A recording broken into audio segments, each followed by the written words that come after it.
नमस्कार। मैं धर्मराज साहू एम्स 24/7 के इस ऑफिशियल यूट्यूब चैनल पर आप सभी का हार्दिक स्वागत करता हूं। आज से हम लोग फिजिक्स स्टार्ट करेंगे और ये आपका प्रैक्टिस सेट टाइप का होगा, एमसीक्यू टाइप का होगा।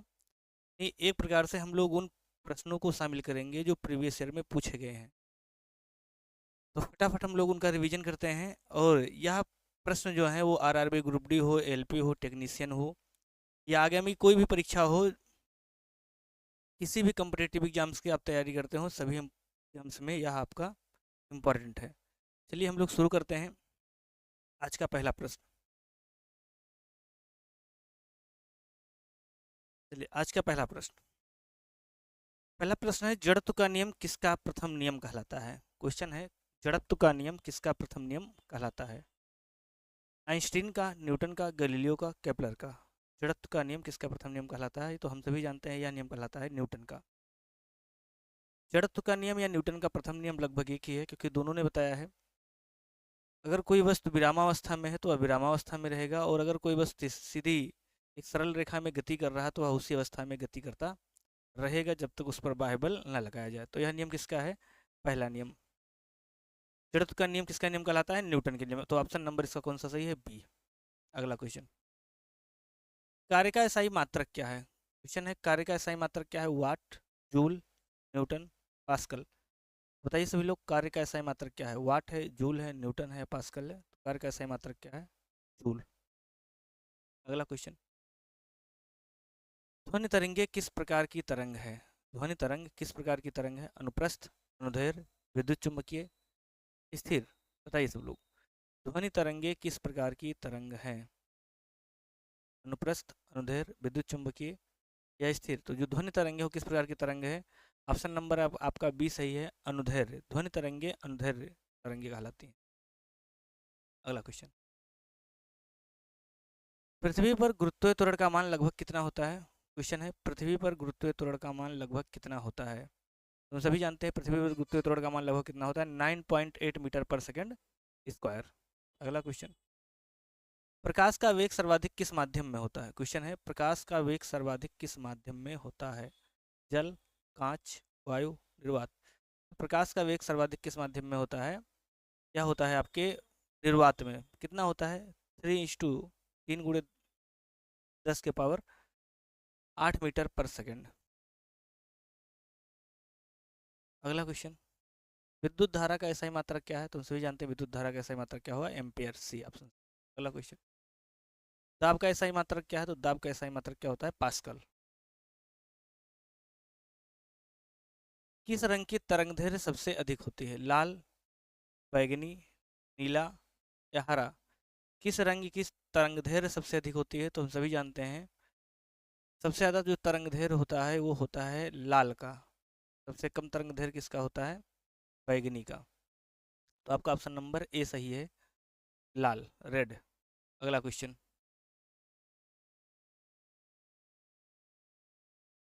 अगला क्वेश्चन हम लोग देखते हैं। अगला क्वेश्चन क्या है? ऊर्जा संरक्षण का सिद्धांत किस पर आधारित है? ऊर्जा संरक्षण का जो सिद्धांत है किस पर आधारित है? ऊर्जा ना तो उत्पन्न होती है ना ही नष्ट होती है, पहला ऑप्शन लिखा है। दूसरा ऑप्शन, ऊर्जा केवल नष्ट होती है। तीसरा ऑप्शन, ऊर्जा केवल उत्पन्न होती है। और इनमें से कोई नहीं। तो ऊर्जा ना तो उत्पन्न किया जा सकता है और नष्ट किया जा सकता है। यही आपका ऊर्जा संरक्षण का सिद्धांत कहलाता है। कौन सा ऑप्शन सही है? ऑप्शन नंबर पहला। अगला क्वेश्चन। अगला क्वेश्चन है, शक्ति, पावर। पावर क्या है? तो सभी जानते हैं शक्ति क्या होता है। शक्ति बराबर P बराबर W/T। एक कार्य बटा समय, कार्य करने की दर ही शक्ति कहलाती है। तो कौन सा ऑप्शन सही है? कार्य करने की दर, कार्य बटा समय, ऑप्शन नंबर बी। कार्य में अगर समय का भाग दे देंगे तो शक्ति आ जाएगा। बैरोमीटर किसे मापता है? तापमान, दाब, धारा, आर्द्रता?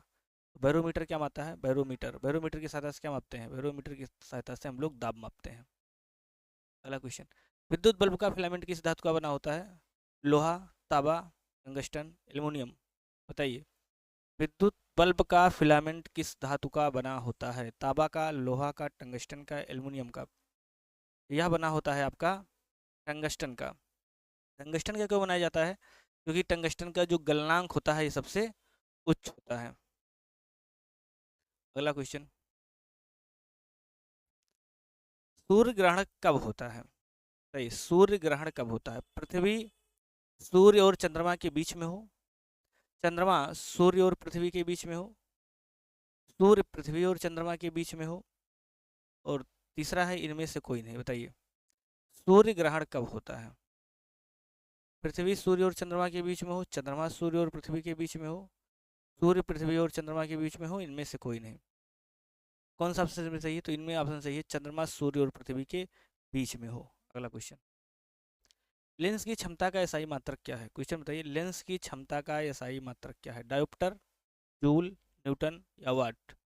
बताइए, सभी लोग कमेंट करिए इसका उत्तर। लेंस की क्षमता का एसआई मात्रक क्या है? डायोप्टर, जूल, न्यूटन या वाट? तो लेंस की क्षमता का एसआई मात्रक क्या है? डायोप्टर। अगला क्वेश्चन, कौन सी धातु ऊष्मा की सबसे अच्छी चालक है? लोहा, चांदी, सीसा या पारा? कौन सी धातु है जो ऊष्मा की सबसे अच्छी चालक है? लोहा, चांदी, सीसा या पारा? कौन सा है? चांदी। अगला क्वेश्चन, संवेग का एसआई मात्रक क्या है? संवेग, संवेग बराबर क्या होता है? द्रव्यमान गुणे वेग। अगर हम द्रव्यमान की बात करें तो द्रव्यमान का मात्रक क्या होगा? किलोग्राम, और वेग का मात्रक मीटर पर सेकंड। तो ऑप्शन नंबर कौन सा सही हो जाएगा? किलोग्राम मीटर पर सेकंड। ऑप्शन नंबर ए, संवेग का मात्रक कौन सा होता है? किलोग्राम मीटर पर सेकंड। अगला क्वेश्चन, ध्वनि की चाल किसमें सबसे कम होती है? ठोस में, द्रव में, गैस में या जल में? बताइए, ध्वनि की चाल सबसे कम किसमें होती है? ठोस में, द्रव में, गैस में या जल में? तो हम सभी जानते हैं ठोस की चाल ठोस में, ध्वनि की चाल जो होती है वो ठोस में सबसे अधिक होती है और गैस में सबसे कम होती है। तो आपसे पूछा है सबसे कम किसमें होता है, तो हम सभी जानते हैं गैस में। अगला क्वेश्चन, अगर आपने अभी तक हमारे चैनल को सब्सक्राइब नहीं किया है तो चैनल पर, अगर पहली बार है तो चैनल को सब्सक्राइब कर लीजिए इसी प्रकार के प्रतिदिन क्लासेज को देखने के लिए। अगला क्वेश्चन है, न्यूटन का तीसरा नियम किस पर आधारित है? न्यूटन का तीसरा नियम किस पर आधारित है? जड़त्व, प्रतिक्रिया, गुरुत्व या ऊर्जा? तो न्यूटन का तीसरा नियम किस पर आधारित है? क्रिया प्रतिक्रिया का नियम। न्यूटन का तीसरा नियम किस पर आधारित है? क्रिया प्रतिक्रिया का नियम। अगला क्वेश्चन, किस उपकरण से आर्द्रता मापी जाती है? बताइए सब लोग, किस उपकरण से आर्द्रता मापी जाती है? हाइग्रोमीटर, हाइड्रोमीटर, बैरोमीटर या एमिनोमीटर? किस उपकरण से आर्द्रता मापी जाती? बताइए, किस उपकरण से आर्द्रता मापी जाती है? हाइड्रोमीटर, हाइग्रोमीटर, बैरोमीटर या एमिनोमीटर? तो आर्द्रता किससे मापते हैं? अगर हम आर्द्रता की बात करें तो आर्द्रता किससे मापते हैं? हाइग्रोमीटर से। अगर हम कहते हैं घनत्व किससे मापते हैं तो घनत्व मापते हैं ऑप्शन नंबर ए, हाइड्रोमीटर। अगर आपसे पूछा घनत्व किससे मापा जाता है तो घनत्व मापा जाता है हाइड्रोमीटर से। और हाइग्रोमीटर से क्या नापते हैं? आर्द्रता। बैरोमीटर से क्या नापते हैं? तो बैरोमीटर से नापते हैं हम लोग दाब। और एमीटर से क्या नापते हैं? एमीटर से हम लोग नापते हैं विद्युत धारा। अगला क्वेश्चन, परावर्तन का नियम कहलाता है? बताइए, परावर्तन का नियम क्या कहलाता है? आपतन कोण परावर्तन कोण के बराबर हो, आपतन कोण का मान ज़्यादा हो परावर्तन कोण से, आपतन कोण का मान परावर्तन कोण से कम हो, इनमें कोई संबंध नहीं है। सही है, कौन सा ऑप्शन सही है इसका?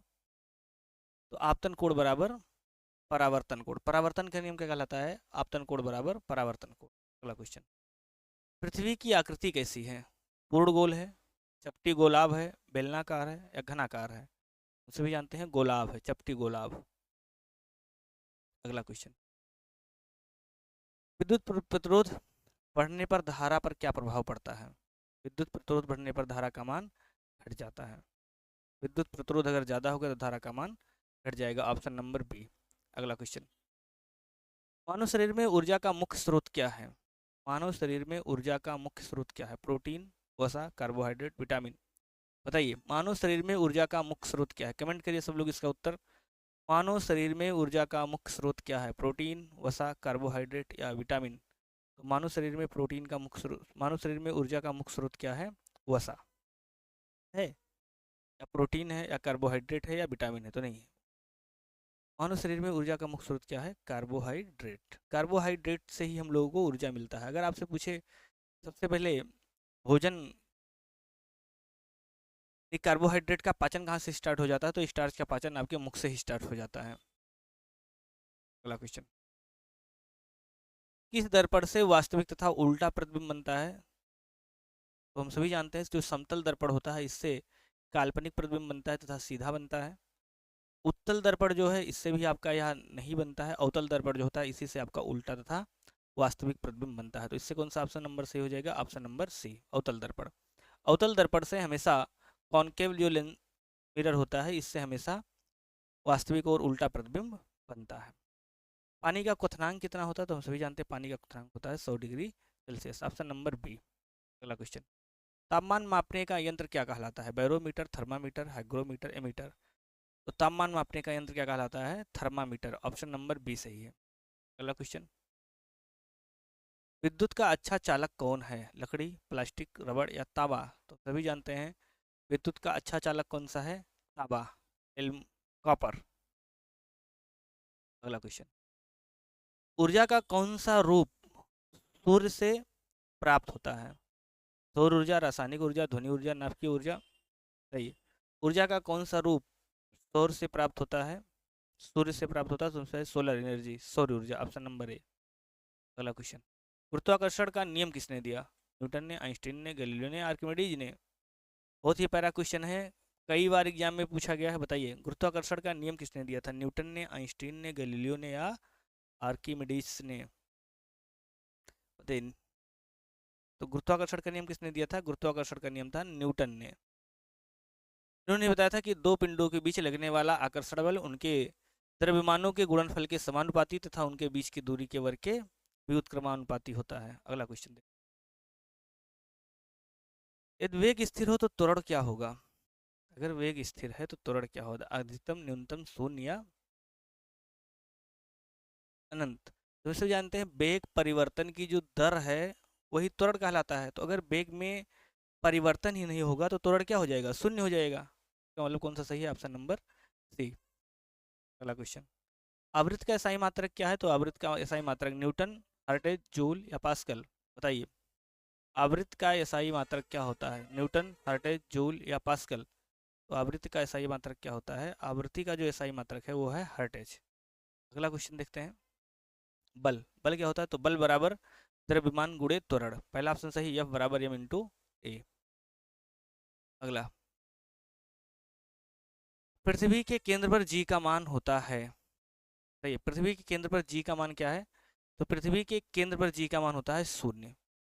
पृथ्वी की सतह पर जो अधिकतम मान जी का होता है 9.8 मीटर पर सेकेंड। जैसे जैसे हम पृथ्वी से ऊपर जाते हैं, पृथ्वी की सतह से नीचे जाते हैं तो जी का मान क्या होता है? तो जी का मान आपका घट जाता है। अगर पृथ्वी की सतह से हम लोग ऊपर जा रहे हैं तो जी का मान बढ़ेगा, और पृथ्वी की सतह से अगर ऊपर जाते हैं तो भी जी का मान घटता है, और नीचे जाते हैं तो भी जी का मान घटता है। यानी अंतरिक्ष में और पृथ्वी के केंद्र पर जी का मान कितना होता है? तो यह होता है आपका 0। अगला क्वेश्चन देखते हैं, किस गैस को गुब्बारों में भरा जाता है? ऑक्सीजन, हाइड्रोजन, हीलियम या नाइट्रोजन। बताइए किस गैस को गुब्बारों में भरा जाता है? तो हम लोग सभी जानते हैं हीलियम, क्योंकि हीलियम एक हल्की गैस है, इसको हम लोग गुब्बारों में भरते हैं। अगला क्वेश्चन, उष्मा का एसआई मात्रक क्या है? जूल, वाट, पास्कल या न्यूटन। तो उष्मा का एसआई मात्रक क्या होता है? जूल। अगर आपसे पूछ ले एक कैलोरी में कितना जूल होता है? तो एक कैलोरी में 4.182 जूल। ध्वनि की तीव्रता किसमें मापी जाती है? ध्वनि की तीव्रता किसमें मापी जाती है भैया? डेसिबल, हर्टेज, जूल या पास्कल। तो ध्वनि की तीव्रता किसमें मापी? डेसिबल में। Option number A. अगला क्वेश्चन, किस लेंस में किरणें फैलती हैं? उत्तल लेंस, अवतल लेंस, द्विफोक्सी लेंस, बेलनाकार लेंस। बहुत ही प्यारा क्वेश्चन है, कई बार एग्जामों में पूछा है। सारे क्वेश्चन हमने वही लिए हैं जो एग्जाम्स में पूछे गए हैं। किस लेंस में किरणें फैलती हैं? आप किसी भी कंपटीटिव एग्जाम्स की तैयारी करते हो, चाहे आप रेलवे में एनटीपीसी की तैयारी करें, ग्रुप डी की करते हो, एलपी की करते हो, टेक्नीशियन की करते हो, या अन्य किसी भी एग्जाम्स की तैयारी करते हो, स्टेट लेवल की और गवर्नमेंट लेवल की तैयारी करते हैं, तो उसमें अगर साइंस आता है या साइंस अगर नहीं आता तो जीएस का एक पोर्शन होता है, उसमें भी साइंस पूछा जाता है। ये सारे क्वेश्चन हर कंपटीटिव एग्जाम्स की दृष्टि से महत्वपूर्ण है। लेकिन अगर आप स्पेशल रेलवे की तैयारी करते हैं तो आपके लिए सारे question most most most important हैं। आपको सारा क्लास देखना चाहिए, और सारे क्लास के बाद आपको ये चेक करना है कि आपको इसमें से कितना प्रश्न का उत्तर आता था। किस लेंस में किरणें फैलती हैं? उत्तल, अवतल, द्विफोक्सी और बेलनाकार।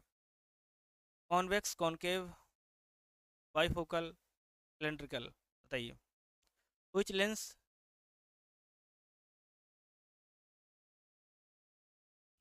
किस लेंस में किरणें फैलती हैं? उत्तल, अवतल, द्विफोक्सी और बेलनाकार। तो इसका सही ऑप्शन कौन सा है? अवतल lens. SI unit of voltage is volt, ampere, ohm या watt. SI unit of voltage यानी वोल्टेज का जो SI मात्रक हो क्या है? तो वोल्टेज का SI मात्रक क्या होता है? वोल्टेज मापने का SI मात्रक वोल्ट होता है। ऑप्शन नंबर ए का क्वेश्चन देख।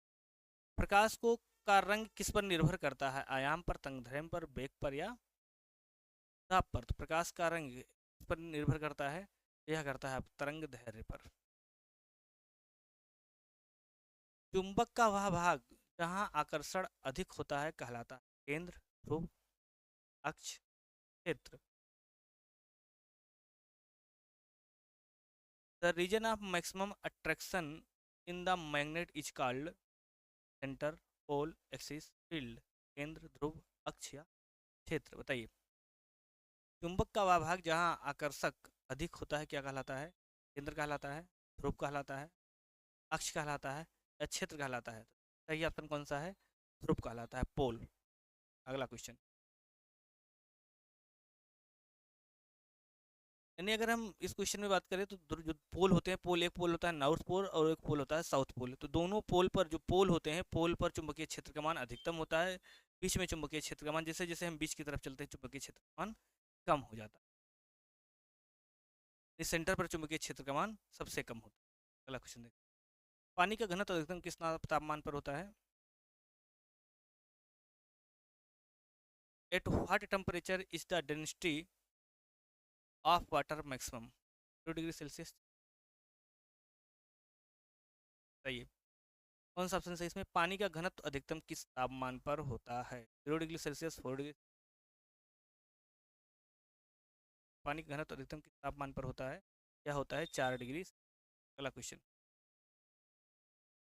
ऊर्जा का कौन सा रूप बैटरी में संचित रहता है? बताइए ऊर्जा का कौन सा रूप बैटरी में संचित रहता है? रासायनिक ऊर्जा, विद्युत ऊर्जा, ऊष्मीय ऊर्जा, यांत्रिक ऊर्जा।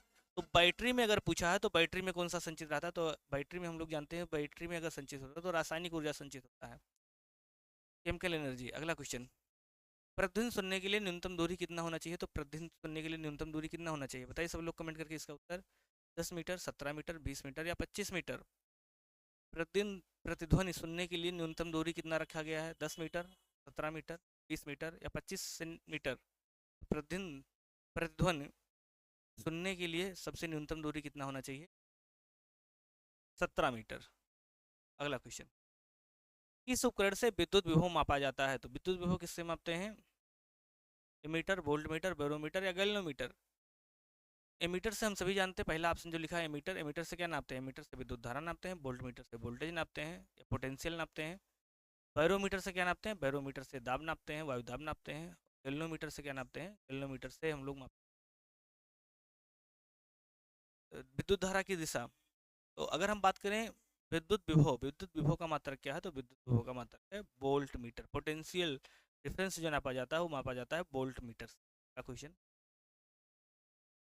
परम शून्य तापमान क्या कहलाता है? What is absolute zero temperature? 0 degree Celsius, -273 degree Celsius, -373 degree Celsius. परम शून्य तापमान क्या कहलाता है? -273 degree Celsius. Option number C. अगला क्वेश्चन, चंद्रमा पर वायुमंडल ना होने का कारण है? क्वेश्चन है आपका, चंद्रमा पर वायुमंडल ना होने के कारण वहाँ ध्वनि सुनाई नहीं देता है, प्रकाश नहीं पहुँचता है, गुरुत्व नहीं होता है, तापमान नहीं बदलता है। तो बताइए सब लोग, बहुत ही अच्छा क्वेश्चन है, बहुत ही प्यारा सा क्वेश्चन है। चंद्रमा पर वायुमंडल ना होने का कारण है, क्या होता है वहाँ पर? तो चंद्रमा पर ध्वनि नहीं सुनाई देता है, ये पहला विकल्प बिल्कुल सही लिखा है कि चंद्रमा पर ध्वनि नहीं सुनाई देगा। क्यों? क्योंकि अगर वायुमंडल नहीं है तो ध्वनि सुनना संभव नहीं है। क्योंकि हम सभी जानते हैं जो ध्वनि है यह एक प्रकार का अनुदैर्घ्य तरंग है, यानी यांत्रिक तरंग है। और जो यांत्रिक तरंगें होती हैं उनको चलने के लिए माध्यम की आवश्यकता होती है। अगर माध्यम की आवश्यकता है तो चंद्रमा पर वायुमंडल नहीं, जिसके कारण हम लोगों को ध्वनि सुनाई नहीं देता है। प्रकाश नहीं पहुंचेगा तो नहीं, प्रकाश पहुंचेगा, क्यों? कि प्रकाश निर्वात में भी चल सकता है और निर्वात में ही प्रकाश की चाल सबसे अधिक होती है। गुरुत्व नहीं है तो चंद्रमा पर गुरुत्व भी है। और तापमान नहीं बदलता है, तो ये सारे ऑप्शन आपके गलत हैं। ऑप्शन नंबर कौन सा सही है? ध्वनि सुनाई नहीं देती। पर अगला क्वेश्चन, किलोवाट घंटा किसकी इकाई है? शक्ति का, ऊर्जा का, बल का, धारा का? किलोवाट घंटा, किलोवाट घंटा जो होता है यह होता है ऊर्जा का इकाई। अगला क्वेश्चन, लाउड स्पीकर किस ऊर्जा को किस ऊर्जा में बदलता है? लाउड स्पीकर ध्वनि को विद्युत में, विद्युत को ध्वनि में, यांत्रिक को प्रकाश में। सभी जानते हैं जो लाउड स्पीकर होता है वो सभी के घरों पर शादी विवाह फंक्शन में, तो या वैसे भी आप लोग लगाते हैं, सुनते हैं। तो लाउड स्पीकर का काम क्या है? लाउड स्पीकर विद्युत ऊर्जा को ध्वनि ऊर्जा में बदलता है। Option number B. अगला क्वेश्चन, सूर्य एक क्या है? ग्रह है, उपग्रह है, तारा है या धूमकेतु? सूर्य क्या है? सूर्य एक तारा है। अगला क्वेश्चन देखिए, प्रकाश संश्लेषण के लिए कौन सी ऊर्जा आवश्यक है? रासायनिक या ध्वनि? प्रकाश संश्लेषण के लिए आवश्यक रासायनिक ऊर्जा, सौर ऊर्जा, विद्युत ऊर्जा, ध्वनि ऊर्जा? तो प्रकाश संश्लेषण के लिए सौर ऊर्जा आवश्यक है। चलिए, आज आपके 50 क्वेश्चंस यहीं पे ख़त्म होते हैं। इसके अलावा कल हम लोग फिर से इसके आगे के 50 क्वेश्चन कल की क्लास में कवर करेंगे। उम्मीद करते हैं आप लोगों को क्लास पसंद आया है। अगर क्लास को पसंद आया है तो क्लास को लाइक कर दीजिए, और क्लास आपको कैसा लगा इसको कमेंट में ज़रूर बताएं। इससे क्या होता है, हम लोगों को मोटिवेशन होते रहते हैं और आपके लिए और ज़्यादा मेहनत करने का प्रयास करते हैं। और चैनल पे अगर पहली बार है तो चैनल को सब्सक्राइब कर दीजिए।